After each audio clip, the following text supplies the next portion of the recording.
Mga ka-teach, ito po ang puno ng mangosteen.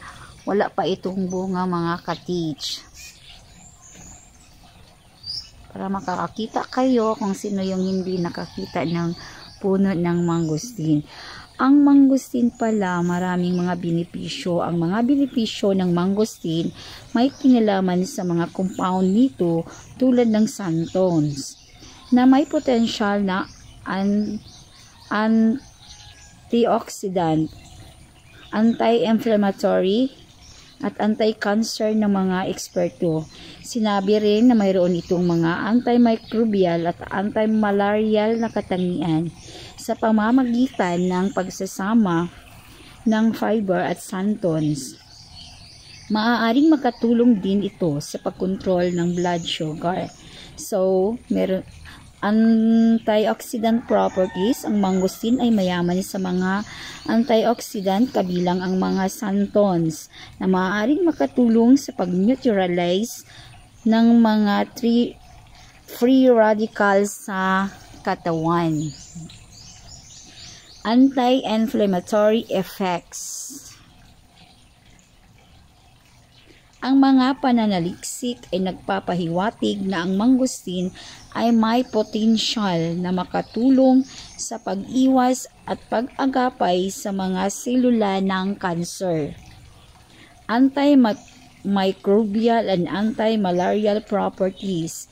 Ang mangosteen ay maaaring magkaroon ng mga antimicrobial na epekto na maaaring makatulong sa paglaban sa infeksyon.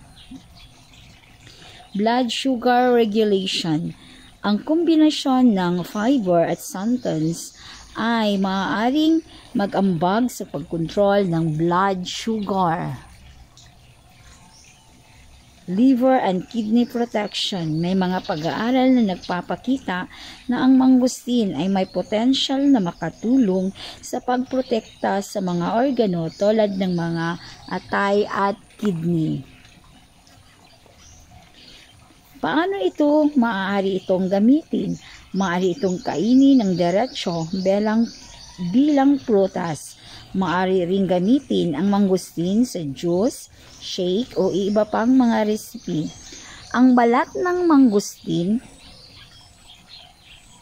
ay maaaring gamitin sa paggawa ng mga herbal teas na sinasabing may maraming benepisyo. Ang disclaimer po dito, habang ang mangosteen ay may maraming mga potensyal at benepisyo, mahalaga at tandaan na ang karamihan sa mga ito ay batay sa mga pananaliksik sa laboratorio at hindi pag-aanong mga klinikal na pag-aaral. Bago gamitin ang mangosteen bilang pamaraan ng gamot, lalo na kung mayroon ka na namang mga kondisyon sa kalusugan, konsultahin muna ang iyong doktor. So, marami ang mga benepisyo ng mangosteen. So, ito ang puno ng mangosteen. Ayan. Puno ng mangosteen. Malapit ito sa aming bahay.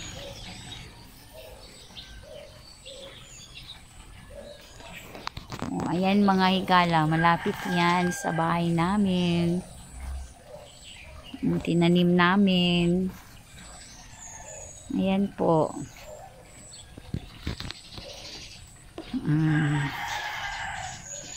Wala pang bunga siya mga higala. Mga ka-teach, wala pa siyang bunga. Thanks for watching. Sana may natutunan.